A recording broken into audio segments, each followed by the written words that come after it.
Bueno, nik uste gehien bat ateatzen detena dela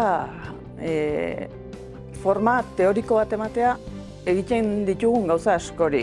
Osea, egiten ditugu, baina gehiegi pentsatzen jarri gabe zergatik egiten ditugun, zertara, osea, helburuekin egiten ditugun, horiek forma teoriko bat behar duela, kontziente izan naiz, nik uste bide honetan. Egi esan oso aberasgarri izan da niretzat, elkarrekin momentu ona pasatu ditugu, jokun bidez nik uste eta kontatu ditugunak entzunda taldea aberastu indeu eta gustora ateratzen naiz hemendik.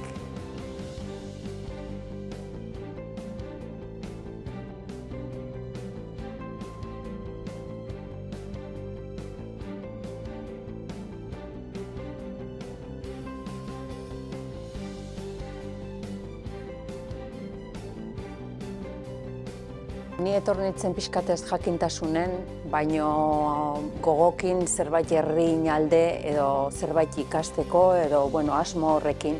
Nik uste prozesua bera oso interesgarria izan dela, balioan jartzen dut.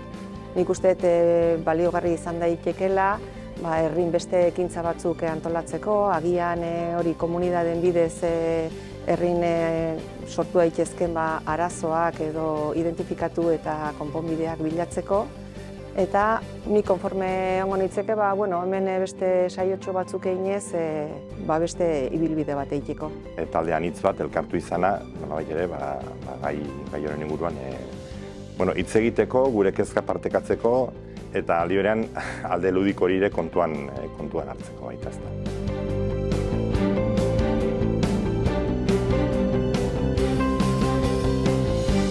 Talde bat osaudeu, konfiantza bat hartu dut hemengo igual gutxigo ezautzen dituten jendekin, eta oso interesantea iruditzen zait, herrin alde zerbait egiten hasteko. Irakaspenik handiena esango nuke, komunitatean gauzak aurrea atera litezkeela, ez gaude ohituta modu hortara, eta askotan igual beste nonbaiten jartzen dugu fokoa, baina iruditzen zait, herritarren gandik eta herritarrak elkartuz eta komunidade horretatik gauzak aurrera atera litezkeela.